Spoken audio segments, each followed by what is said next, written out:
Hello Love Again director Kathy Garcia, pang teleserye Ang Totoong Buhay. Nabiyuda ng maaksidente ang unang asawa at ngayon umibig sa lalaking 20 taon ang bata sa kanya. Parang pwede na to. Bagets na bagets yan, di ba? Ilan ba age gap niya? 20. Hindi ko alam yun, girl. At kilalanin ang totoong Basha. I'm the original, so...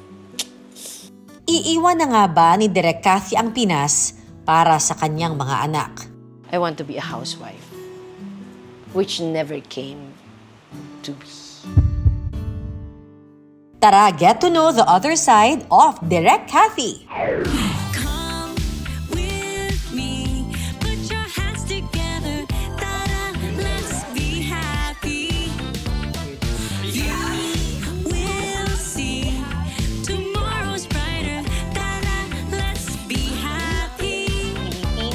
Kaya lumalaban tayong nakangiti.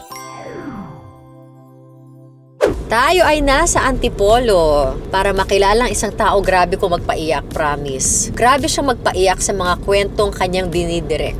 Oo, wala ang iba kundi si Direk Kathy. Pero alam niyo ba na mismo sa kanyang sariling buhay ay meron ding Hello, Love, Goodbye at meron ding Hello, Love Again? Grabe daw ang drama ng buhay ni Direk Kathy. Kaya naman ngayon, mas kilalanin natin siya. Tara!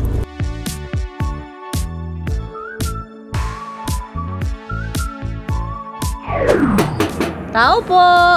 Tita B, hi! Thank you! These are my children, Kain and Basha. Hi! Talaga ba siya talaga? From the movie? Oh! Naglinis ka ng bahay. Naglinis ako. Para sa'yo. I'm sorry. Thank you. Okay na rin. Napilitan. Tapos is dala-dala ko pa may pie. Eto na. Thank you! How are you? Well, I sell natural stones, bracelets. Oh my God! Ito ang other life mo. Yes. Oh my gosh. I'll show you my Oh my gosh. Mahilig ka sa crafts. Yes!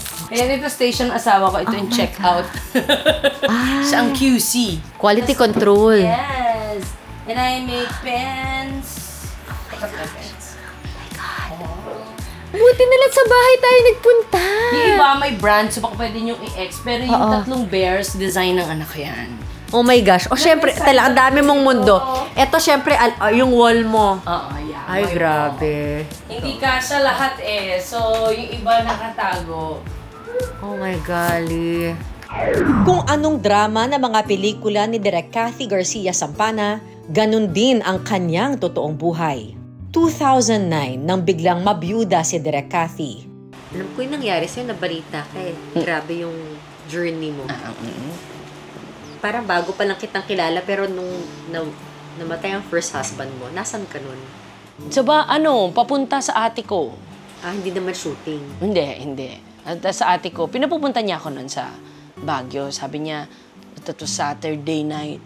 Akit ka na dito kasi last day yung competition. Sabi ko, huwag na. Uwi ka naman na bukas eh. Punta ako sa ate ko. Punta kasi ako sa ate ko sa Pateros.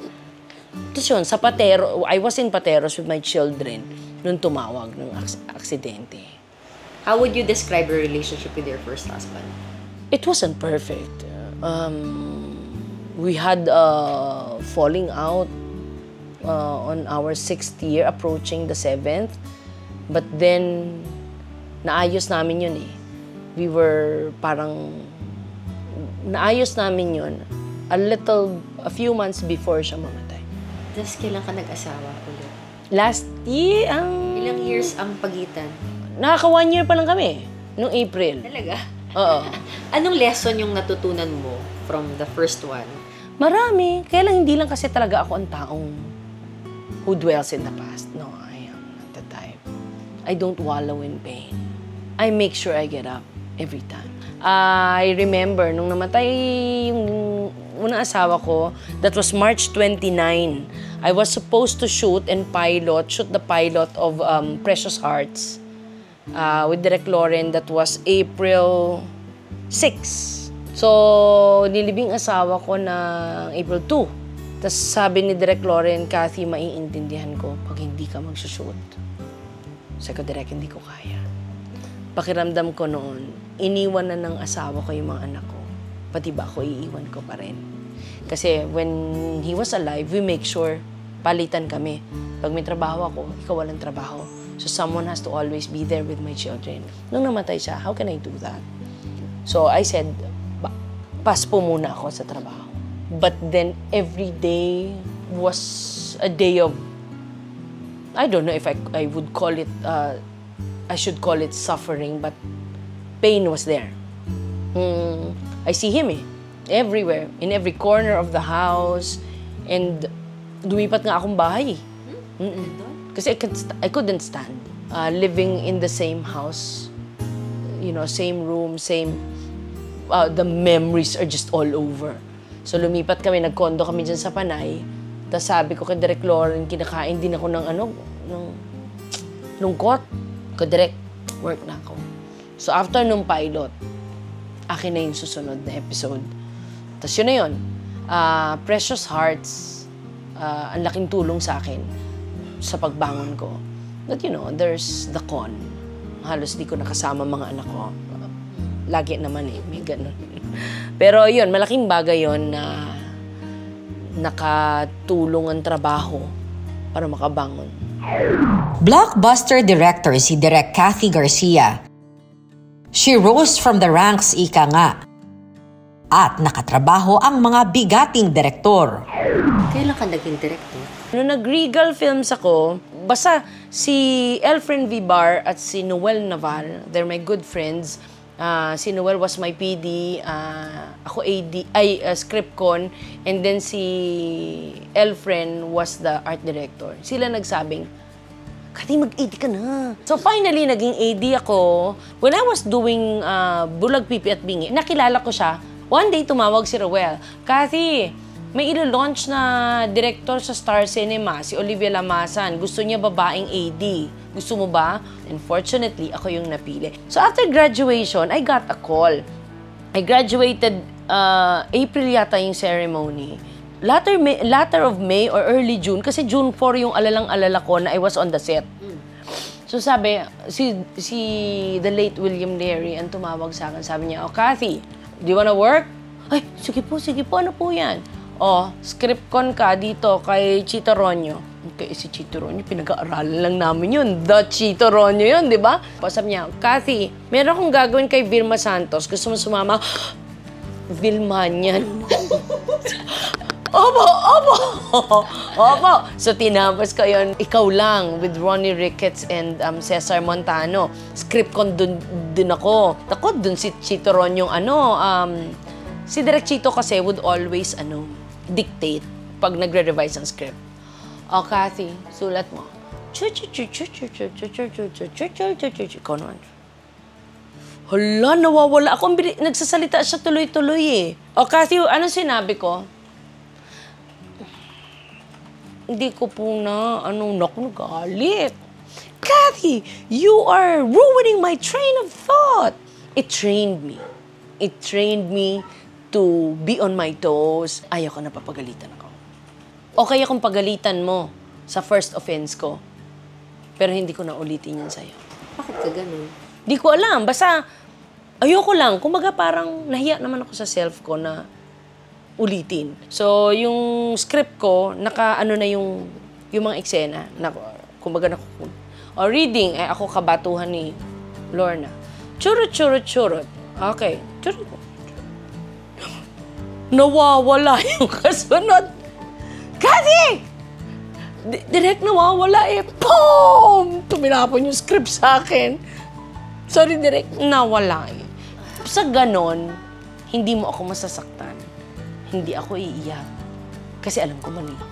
He never threw another script at me. I would make sure I will not repeat my mistakes. Kailangan ba magaling yung artista o magaling ang director? I'm clueless. Both. Pwedeng kahit hindi marunong umarte, kaya mong pakiligin yung scene? Susubukan. Pero siyempre, the best is, kasi every film naman is a collaboration. Kumbaga, it takes two to tango. Yan, every film has its own kwento. Just like ikaw, when you go out, that's sa dati mong trabaho, like, di ba? Bagong kwento every time. Sa heartbreak.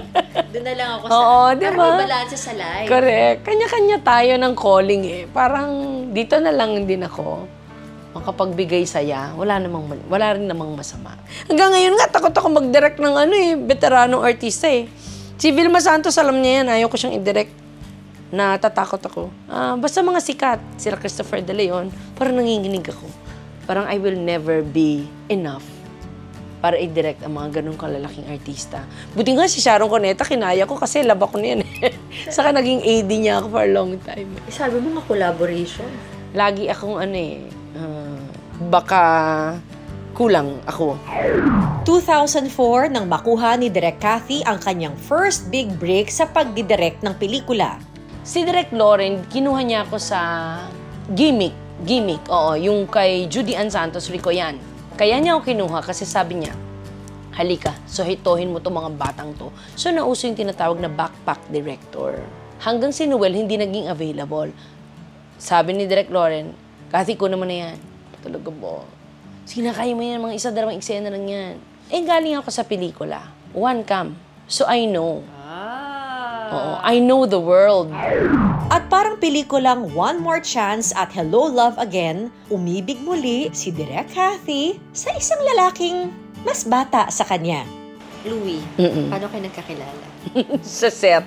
Grabe yan, kasi bagets na bagets yan, wala. Bagets na bagets yan, di ba? Ilan ba age gap niyo? 20. Hindi ko alam yun, girl. Yeah. Ikaw na, 30 years. 20.5, almost 21. I know.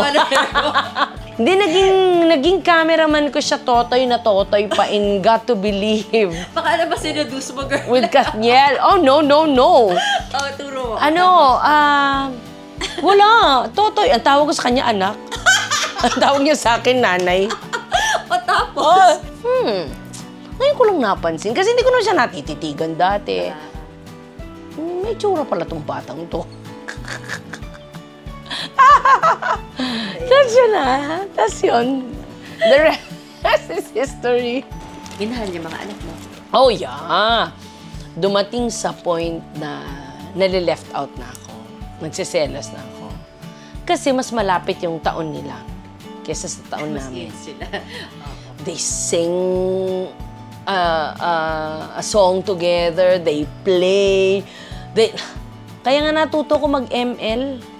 Oh my God, talaga. Kasi lagi na lang silang together, tawanan, kantan. They sing songs I don't know. They play games I don't know. Tapos nasa Japan kami, sabi ko, ba nilalaro nyo? ML. Nakapag-ML ako para at least in one game kasama nila ako. So, pinapack up mo na sila?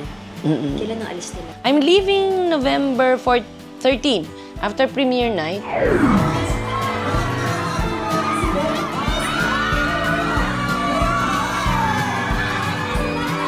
It's so easy to become a director. You get a camera, point, shoot, edit, voila, you already are a director. But the biggest question is, what kind of director are you? And why are you even telling this story? Nasagot mo na yun for yourself? Yes. Ano yun? Ako, sabi ko nga, siguro, kasi marami nagre-reklamo, maraming tatanong, lagi na lang happy ending, lagi na lang good vibes yung ending ko. Na-inculcate sa akin ni Direk Marilu yun eh. That cinema is an art, but a form of entertainment. So at the end of the day, we entertain people. So hindi maatim ng puso ko na umuwing luhaan ang mga manonood ko. Goal ko na yon in every movie, na lumabas ka ng pelikula ko na masaya, na lumabas ka ng pelikula ko na gusto mong magmahal ulit. It became my, parang, okay lang, sige, sabihin nyo ng hindi ako art director, Carrie Bellas lang. Marami naman ako napapasayang tao. Kasi sabi sa akin ni Direk Marilu, you see, awards, the award-giving bodies, that's okay. I mean, sobra kang matutuwa. Pero ilan ang pumili sa'yo? Ilang tao lang yung pumili na yan para sa award mo. Pero pag pinalabas mo ang pelikula mo at maraming nakagusto, ilan ang pumili sa'yo? From then on, it became my trophy. Every time ko maraming nanonood sa pelikula ko, my heart is overflowing with joy because I know nakatouch ako ng hearts. Sino si Cathy? Sino ka? My simple self. Ito yung mga Papakita binibenta si- mo. Ito yung mga binibenta. Oo. So, paano ang Pero sistema? ito gawa. Explain mo nga. So, anong mangyayari? Magbibid ba sila? Oo, unahan mag-mine.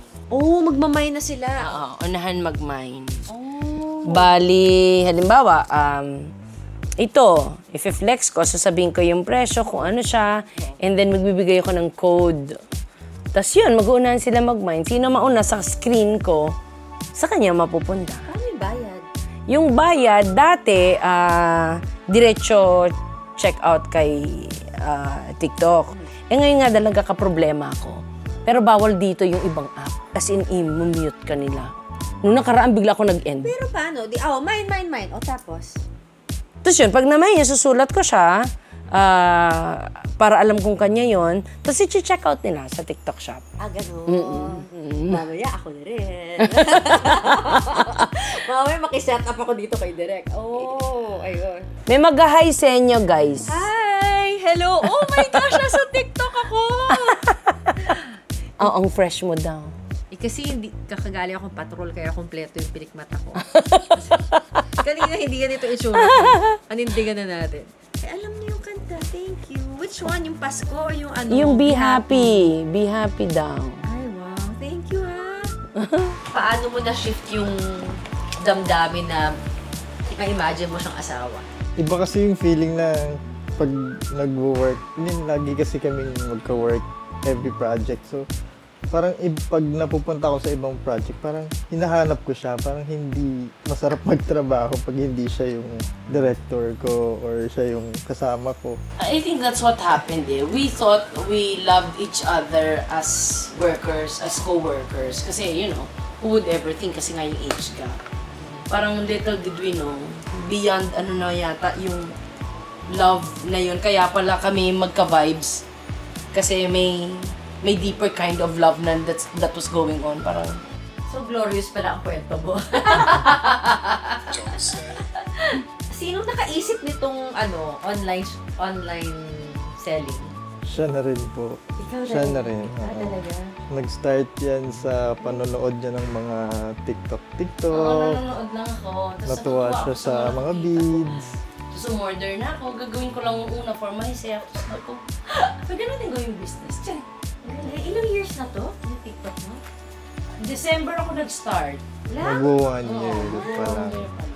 Tapos di ba may mga gift rin yan? Hindi lang Meron. Pag dumadaan si na Alden minsan, pag may malalaking gifts, dumadaan si Jed Madela, si JM, si... Dito Yan. sa bahay mo? Hindi, dito sa stream. Tapos bigla na lang magbibigay ng gifts. Ay, O, tapos pag may malaki, sabi ko, sino nagbigay? Si ganito, si ganyan. Ay, ganun. Bagong account ko to. Kasi Na-hold yung isang Isa. account. Wait, Louie, describe mo ang asawa mo. Isa lang lagi ko naman sinasabi sa kanya, and I'm very vocal about it naman, na siya yung klaseng tao na hindi lang sarili yung iniisip niya. Di baling wala siya, basta meron lahat ng kasama niya, lahat ng katrabaho niya. Di baling wala siyang trabaho, basta yung mga tao niya sa kumpanya may trabaho. Parang ganong klase siyang tao. Yun ang isa sa mga nagustuhan ko sa kanya na parang hello, I genius. see Rhea. Genius, lovable, generous. Wow, genius! Sawa ko talaga. Hindi, kasi pag like katatapos lang namin ng ng post-prod ng HLA sa Thailand, parang pag every time na pinapanood na namin yung buong parang wow, naisip niya to. Kasi iba yung pag pinagtahi-tahi na, iba yung pag on the day mo siya sinushoot kasi hindi siya magkakasunod, hindi siya then pagdating doon emotionally Hi, Abigail. connected, and then lahat Share ng lahat life. talaga nagko-complicate dun sa complement dun sa idea niya, sa scenes niya. So, parang, wow, naisip mo to, laging may ganong question. Idol mo rin talaga siya. Hi, good evening. How was it May narinig ko having ba nagsasalita? instant children? Ini-interview kasi ko dito eh. Masayang feeling din siya kasi. Nadagdagan yung nagmamahal sa akin. Yes, any po. Parang nagkakaroon ka lang Ay, also ng John? meron akong Jehan kailangan alagaan Ortiz. ibang wala pa mga akong anak ko, sweeties na nakikita. anak niya. Anong oras na ba? Parang ang sarap lang sa feeling na ay family na tayo. Complete na agad. Good evening. Hi, Ito na Sean. sila. Hi, Liz. And binibigay naman nila yung love na feeling Hi, ko Weng. right for me. So, Good evening. I'm so happy. Anong gusto mong sabihin sa mama mo? That I appreciate her and I love her po. Magdo-New Zealand na daw kayo. Opo. Is that what you want also? Originally po, I wanted to go to Australia. There might be complications because the first problem is po with Australia, there's no relative or anyone that we know in Australia that could watch over me or support me if ever I'm in trouble or anything like that. So that'll be a problem po when it comes to my parents because they will not be with me. I'll be by myself. So that's why I thought of it and I went through with it going to New Zealand and studying there na lang po. What do you want to tell her now? That I thank her for all the hard work she's been doing for us since day one. Ito ang original Basha. Sorry. Ito ang inspiration. Meet Basha. Sana direct. Anong gusto mong sabihin about your mom? She's a good mom. And she's very hardworking. Like, she does her best to provide whatever we need. Like, whether it comes to health or like academics or just leisure, she does her best to give us that. Yeah, and she loves us a lot. Yeah, she always cares about our well-being, even if she gets mad at us. It's probably because like she's worried or something. So yeah, she's very caring like that. What do you want to tell her? Sarangheo, just kidding. You're doing great, Mom. Thank you for all the hard work. Like, she directed like, it was a movie, the top one grossing movie in the Philippines for a while. I was like, wow. We love to die. Yeah. Wow, that's crazy to think about. It's weird that she's our mother. Wow. So like, wow, good job. Well, how does it feel that your name is in the movie? Oh. Wow. When I found out, I didn't really see how big that was. But now I think, oh, that's cool. I'm the original, so. Ako, happiness ko kasi sila eh.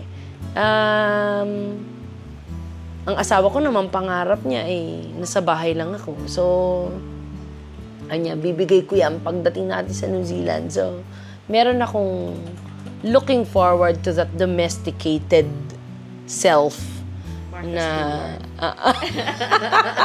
Medyo nag-start na nga, diba? Oo, ayun, papunta na ako dyan. Yeah, and cook for them. Sina-realize ko pag wala ako, puro sila take out and canned food. So, sabi nila, Mami, sa pag-uwi ako, galing abroad, yan, luto agad kasi alam ko wala silang kinakaing luto. I want to be a housewife. Which never came to be. So, finally, sabi ng asawa ko at mga anak ko, bibigay nila sa akin. Ako, makakapagtapos lang sila. Okay na ako. Success is measured by the number of hearts you touched with your films. And I think I will forever do that. Until the day na mag-stop na ako mag-direct, I will forever attempt that every time I tell a story, it's a story that will touch the hearts of the manonood who will, you know, paglabas nila ng sinihan, they would want to love life and love again. And that's the other side of Direct Kathy. Be happy!